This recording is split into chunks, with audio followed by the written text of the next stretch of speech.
শহীদ মিনার থেকে তারা হচ্ছে মুজিববাদ বা হচ্ছে ৭২-এ রচিত যে সংবিধান এর কবর রচনা করবে, অর্থাৎ এই সংবিধানকে তারা মৃত ঘোষণা করবে এবং এই ঘোষণার মধ্য দিয়ে এই সংবিধানকে তারা আর মানবে না বা হচ্ছে এটাকে শেষ করে দিবে, নিঃশেষ করে দিবে এরকম।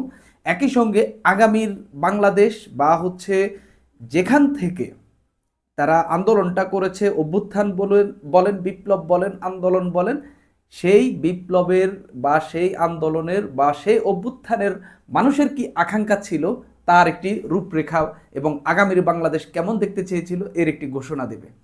এখন প্রশ্ন হলো, এই যে তারা ঘোষণা দিচ্ছে যে হচ্ছে জুলাই আগস্ট বিপ্লবের ঘোষণাপত্র, আচ্ছা এটা কি বিপ্লব না অভ্যুত্থান? কি মনে হয় আপনাদের? আমার যে হচ্ছে রাজনৈতিক বিষয় যে পার্ট, সেই অনুযায়ী এটা আসলে বিপ্লব না, এটা অভ্যুত্থান। কেন অভ্যুত্থান?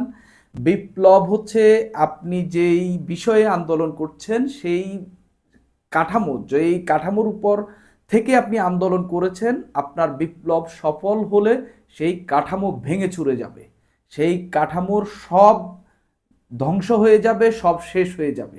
সেই ধ্বংসাবশেষ থেকে দাঁড়িয়ে আপনি যেই আকাঙ্ক্ষা, যেই মানে রূপরেখা বা যেই ইচ্ছা নিয়ে, যেই বাসনা নিয়ে আপনি বিপ্লব সাধন করেছেন সেটার দিকে এগিয়ে যাবেন। সেটা একেবারেই যে কাঠামোর উপর দাঁড়িয়ে করেছেন বা আগের যে কাঠামো ভাঙার জন্য আপনি যে বিপ্লবটা করেছেন সেটি ভেঙে চুরে ধ্বংস করে আপনি নতুন পথে হাঁটবেন, একদম ধ্বংসস্তূপ সরিয়ে আপনি নতুন পথে হাঁটবেন। কিন্তু শেখ হাসিনা সরকারের পতন হলো, বড় একটি গণ আন্দোলন হলো, গণহত্যা হলো, এবং এই যে আন্দোলন বা অভ্যুত্থান যেটাই বলেন এটা সফল হলো, শেখ হাসিনার পতন হলো। কিন্তু এই দেশের শেখ হাসিনার যে কাঠামো বা বিগত স্বাধীনতার পর থেকে এই ২০২৪ সাল পর্যন্ত যে কাঠামো বাংলাদেশ তৈরি করেছে বা বাংলাদেশে যে কাঠামো তৈরি হয়েছে, যে শাসন ব্যবস্থা তৈরি হয়েছে, যে আমলাতন্ত্র তৈরি হয়েছে, যে হচ্ছে সংস্থাগতভাবে যে ক্ষমতার প্রয়োগ, ক্ষমতা ভিত্তিক শাসন যেটা জারি হয়েছে, সেটা কি আসলে ভেঙে চুরে গেছে? আদতে এই দেশে এই অভ্যুত্থানের মধ্য দিয়ে শেখ হাসিনার পতন ছাড়া এই দেশে আর কোনো কিছুর পতন হয়নি, বাকি সবই রয়ে গেছে। আপনি কি শেখ হাসিনার আমলাতন্ত্র ভাঙতে পারছেন? পারেননি। আপনার কি এই যে যেই ফোর্স আপনাকে নির্যাতন করতো সেটা কি শেষ করে দিয়েছেন? করেননি। এই যে শেখ হাসিনা সরকারের সময় আমরা দেখতাম পুলিশের নির্যাতনে হতো, হচ্ছে মানুষের উপর হামলা হতো, গুলি করা হতো। এই অন্তর্বর্তীকালীন সরকারের সময়ে বা অভ্যুত্থানের পর যে সরকার গঠন হলো তাদের সময়ে কি হচ্ছে পুলিশের গুলিতে শ্রমিক মারা যায়নি? গেছে তো। তাহলে কি আদতে কিছুর পরিবর্তন হয়েছে? হয়নি। এখনো কি হচ্ছে একেবারেই সন্ত্রাস বিরোধী আইন বা হচ্ছে কিছু কালা কানুনে হচ্ছে গ্রেপ্তার হচ্ছে না? আওয়ামী লীগের নেতাকর্মীদের উপর তথ্য প্রমাণ ছাড়া অনেককে গ্রেপ্তার হচ্ছে না? হচ্ছে তো। তা আপনি আসলে পরিবর্তনটা কি করেছেন? তাই বলা যায় যে আপনি আসলে বিপ্লব করেননি, আপনি পুরো একটা ব্যবস্থাকে ভেঙে দিতে পারেননি, আপনি জাস্ট শেখ হাসিনার পরিবর্তন করেছেন, এটাই। এই ইউনূস সরকার ১৫ বছর ক্ষমতায় থাকুক, সে শেখ হাসিনার বড় বাপ হবে, একদম এটা সত্য কথা। তো তাইলে আদতে কি পরিবর্তন হয়েছে? পরিবর্তন হয়নি। তো এই যে ছাত্ররা বা হচ্ছে বৈষম্য বিরোধী ছাত্র আন্দোলন যেটাকে বিপ্লব বলছে এবং বিপ্লবের ঘোষণাপত্র বলছে, এটা একটা ধান্দাবাজি, এটা একটা বাহতাবাজি। কারণ এটা কোনোভাবেই বিপ্লব নয়। কারণ আপনি যদি বিপ্লব করতে হতো এই সব কাঠামো ভেঙে দিয়ে সেদিনই আপনি বিপ্লবী সরকার গঠন করতে হইতো। এই যে বৈষম্য বিরোধীর যে শিক্ষার্থীরা বা সমন্বয়করা বলছেন না যে হচ্ছে দেরি হয়ে গেছে, দেরি হয়ে গেছে, দেরি না, এটা ভুল করে বলেছেন, এটা শেষ হয়ে গেছে, এটা পচে গেছে, এটা এখন আর আপনি কোনোভাবেই ওই ৫ আগস্ট ফিরে যেতে পারবেন না, আপনি ওই সেই অবস্থায় এখন নতুন করে বিপ্লবী হয়ে উঠতে পারবেন না। এটা তো গেলে একটা। একই সঙ্গে এত দেরি কেন? আপনি যদি বিপ্লবী যে হচ্ছে ধরেন হঠাৎ করে আপনি শেখ হাসিনার পতন করে ফেললেন, প্রথমত এটা কোটা ছিল, কোটা কোটা সংস্কারের আন্দোলন, এরপরে ৯ দফা আসলো, তারপরে বিভিন্ন পরিক্রমায় শেষ পর্যন্ত এক দফা আসলো, এক দফার সম্ভবত ২-১ দিন পরে, ২-৩ দিন পরে হচ্ছে শেখ হাসিনার পতন হলো। তো এই যে শেখ হাসিনার পতন হলো, এরপরে যে আপনারা কি করবেন কোনো রূপরেখা দিয়েছেন?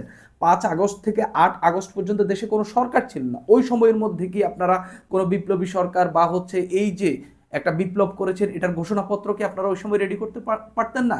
সেই সময় আপনারা কি এমন বিষয় নিয়ে ব্যস্ত ছিলেন, নাকি আপনাদেরকে কেউ বুদ্ধি দেয়নি? আপনাদের তো বুদ্ধি দেওয়ার মতো অনেক দার্শনিক আপনাদের পেছনে ছিল বলে বিভিন্ন সময় বিভিন্ন জন দাবি করেন। তো তাহলে কি আপনারা সেখান থেকে বুদ্ধি পাননি? কেন আপনারা হচ্ছে এই 3.5 মাসের বেশি সময় পর এসে এখন এটাকে এক ধরনের বিপ্লবের ঘোষণাপত্র দিতে চাচ্ছেন? বা হচ্ছে এটাকে নতুন করে এক ধরনের, যখন নাহিদ ইসলামকে হচ্ছে সাংবাদিকরা জিজ্ঞাসা করলেন আপনাকে বিপ্লবী সরকার গঠন করবেন কিনা, সেটাও তিনি উড়িয়ে দেননি। অর্থাৎ যে কোনো কিছু হতে পারে। এখন কেন 3.5 মাস পর বিপ্লবী ভূমিকায় আসতে হচ্ছে বা হচ্ছে বিপ্লবের ঘোষণাপত্র দিতে হচ্ছে? একই সঙ্গে যেই সংবিধান নিয়ে হচ্ছে এই শিক্ষার্থীদের 3জন উপদেষ্টা পরিষদে গেলেন, ডক্টর মোহাম্মদ ইউনূস হচ্ছে শপথ নিলেন, এই 3.5 মাস পরে এসে কেন হচ্ছে আপনি সংবিধানের কবর রচনা করবেন? এখানে সবচেয়ে ইম্পর্টেন্ট ফ্যাক্ট যেটা, যে হচ্ছে এই যে সংবিধান, মানে এখানে এখন সবচেয়ে জোরালো আলাপ যেটা দেখা যাচ্ছে হচ্ছে সংবিধানের কবর রচনা। মানে বিপ্লবের ঘোষণা দেবেন, দিবেন, অনেক কিছু দেবেন, কিন্তু সবচেয়ে ইম্পর্টেন্ট ঘোষণাটা কি? সেটা হচ্ছে সংবিধানের কবর রচনা করার যে ঘোষণাটি দিলেন। তাহলে আপনাদের যে 3জন উপদেষ্টা এই 31 আগস্ট শহীদ মিনারে যাবেন, তারা কেন সংবিধানের আলোকে বা সংবিধানের মতে হচ্ছে তারা শপথ নিলেন? এই সংবিধানের শপথ নিয়ে যারা উপদেষ্টা হয়েছেন তারা আবার সংবিধানের বাতিল চাওয়া কি তারা নিজেরাই নিজেদের শপথ ভঙ্গ করা না? এরা কি আর কোনোভাবেই সংবিধানের আলোকে উপদেষ্টা থাকতে পারে? যদি নাহিদ ইসলাম, আসিফ মাহমুদ, সজীব ভুঁইয়া, মাহফুজ আলম তারা যদি সেখানে গিয়ে এই দাবি তোলেন যে হচ্ছে এই 72 সংবিধানের কবর রচনা করতে হবে, যেই সংবিধানের আলোকে তারা হচ্ছে শপথ নিয়ে উপদেষ্টা হয়েছেন, তাহলে আগে তাদেরকে উপদেষ্টার পদ থেকে তাদের নিজেদেরকে পদত্যাগ করতে হবে। এই ছাড়া আপনি হচ্ছে মানে গ্রন্থ মানবেন, আবার বলবেন মানে গ্রন্থ মেনে গ্রন্থের আলোকে ওইখানে গ্রন্থে যা বলা আছে সেটা পড়ে আপনি উপদেষ্টা হবেন, আবার ওইখানে গিয়ে বলবেন আমি গ্রন্থ মানি না। এটা কি হয় নাকি? মানে নিজেদের মধ্যে নিজেদের নিজেদের মানে চিন্তা ভাবনার মধ্যে বা নিজেদের কর্মের মধ্যে মানে নিজেরাই একটা কনফ্লিক্ট লাগাই রাখছেন। এটা কি হয় নাকি? এই যে একই সঙ্গে নানান কিছু, এই যে আসিফ মাহমুদ, সজীব ভুঁইয়া তিনি ফেসবুকে খুব বড় করে স্ট্যাটাস দিলেন, কমরেড এক হও, এখন না হলে আর কখনোই না, মানে শহীদ মিনার আসতে বলেন। এই লোকটা যখন হচ্ছে উপদেষ্টা পদে আসেন, তিনি শ্রম মন্ত্রণালয়ের দায়িত্বে ছিলেন। তিনি যখন দায়িত্বে ছিলেন, শ্রমিকদের আন্দোলন দেখা গেল, শ্রমিকদের উপর পুলিশের হামলা হলো, একজন শ্রমিক মারাও গেল, এবং নানান জায়গায় শ্রমিকরা বেতন পাচ্ছিল না। তিনি কি করেছিলেন? তার কমরেড বলতে কারা? শুধু বৈষম্য বিরোধী ছাত্র আন্দোলনের এই কয়েকজন? এই দেশের শ্রমিকরা কি হচ্ছে এই বৈষম্য বিরোধী আন্দোলন, শেখ হাসিনার পতনের আন্দোলনে কি অংশ নেননি? তারা কি এখন বৈষম্যের শিকার হচ্ছে না? অবশ্যই হচ্ছে। আপনি কি করেছেন তাদের জন্য? আপনার কমরেড কি শুধু হচ্ছে এই বৈষম্য বিরোধী ছাত্র আন্দোলনের এই কয়েকজন? আপনার এই শ্রমিক শ্রেণী কি আপনার এই বৈষম্য বিরোধী এই আসিফ মাহমুদ, সজীব ভুঁইয়ার কমরেড নয় নাকি? এগুলা মানে একদম মৌলিক প্রশ্ন হয়ে দাঁড়িয়েছে। কারণ হচ্ছে বিভিন্ন জায়গায় আপনারা এত পরিমাণ কনফ্লিক্ট লাগিয়ে রেখেছেন, মানে বোঝাই যাচ্ছে না আপনি আসলে কোনটা চাচ্ছেন, কি করতে চাচ্ছেন। আচ্ছা, সবচেয়ে মানে যেটা টপিক, যেটা হচ্ছে 30 ডিসেম্বর তারা এখানে সমবেত হচ্ছে, এটা মূলত একটা পলিটিক্যাল বিষয়। মানে যতটা না তাদের মধ্যে স্পিরিট, কারণ এখন তারা হচ্ছে ঘোষণাপত্র দিলে তো ওই আবু সাইদ হচ্ছে জীবিত হয়ে যাবেন না। আবার হচ্ছে যে লোকটা হচ্ছে নিজের বাচ্চা বিক্রি করে, নিজের আন্দোলনে আহত হওয়া লোকটা নিজের বাচ্চা বিক্রি করে নিজের ওষুধ কিনছেন, সেই লোকটার তো কষ্টটা লাঘব হয়ে যাবে না। এখনও নানান জায়গায় বিতর্ক রয়েছে। জুলাই এই আগস্টে আন্দোলনে যারা আহত হয়েছেন অনেকের বাড়িঘরে টাকা পৌঁছায়নি। তাইলে এই দায়িত্বটা তো আপনারা সঠিকভাবে পালন করতে পারেননি। আপনাদের বিরুদ্ধে দাঁড়িয়েছে এই আন্দোলনে যারা আহত হয়েছে, তারা গোটা একটা দিন হচ্ছে পঙ্গু হাসপাতালের সামনে আন্দোলন করেছে। আপনারা কোন কাজটা ঠিক মতো করতে পেরেছেন? এই আন্দোলনের অন্যতম বড় অংশীজন বিএনপি, যাদের একক দল হিসাবে সবচেয়ে বেশি এই নেতাকর্মী মারা গেছে যেই দলটি, তারা আপনাদের বিরুদ্ধে চলে গেছে। এখন শ্রমিকরা যারা হচ্ছে এই আন্দোলনের মাঠে নেমেছিল, তাদেরকে কি আপনারা আপনাদের পাশে পাবেন?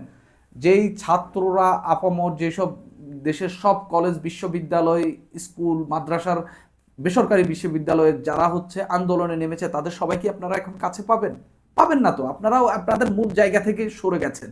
আপনারা এখন কখন গিয়ে হচ্ছে এই ঘোষণাপত্রের ডাক দিচ্ছেন, যেটাকে আদতে এক ধরনের বিপ্লবী বলা যাচ্ছে না, সেটাকে আপনারা বিপ্লব উল্লেখ করে এখন ঘোষণাপত্র দিতে যাচ্ছেন, সংবিধানের কবর রচনা করতে যাচ্ছেন। কখন?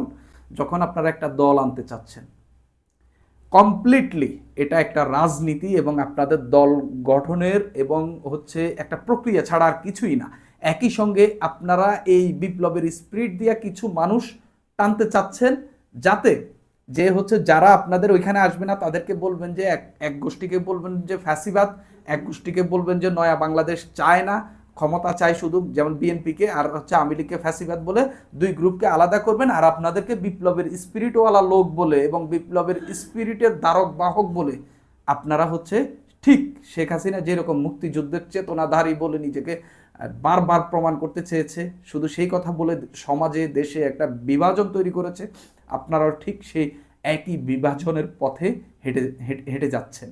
ঠিক একই ঘটনা ঘটবে। আপনাদের রাজনৈতিক দলের কোনো নির্দিষ্ট যে আপনারা কি করবেন, কোন ফিলোসফিতে এই দলটি হবে, সেইগুলোর কোনো ঘোষণা নাই, কোনো কিছু নাই। মানুষ কি চায় সেগুলো আপনারা বুঝতে পারছেন না। এই সব কিছুর মধ্যে একটা তালগোল পাকিয়ে এখন হচ্ছে বিপ্লবের ঘোষণাপত্র দিতে আসছেন। আপনারা যে সংবিধানের আলোকে আপনাদের ছাত্ররা, আপনাদের আন্দোলনকারীরা শপথ নিয়ে উপদেষ্টা হয়েছেন, সেই সংবিধানের কবর রচনা করতে যাচ্ছেন আপনারা। এই সংবিধানের তো হচ্ছে অক্টোবরের শেষের দিকেও তো আপনারা 5 দফা দাবি দিয়ে হচ্ছে এই সংবিধানকে করতে পারেননি। এখন কি পারবেন?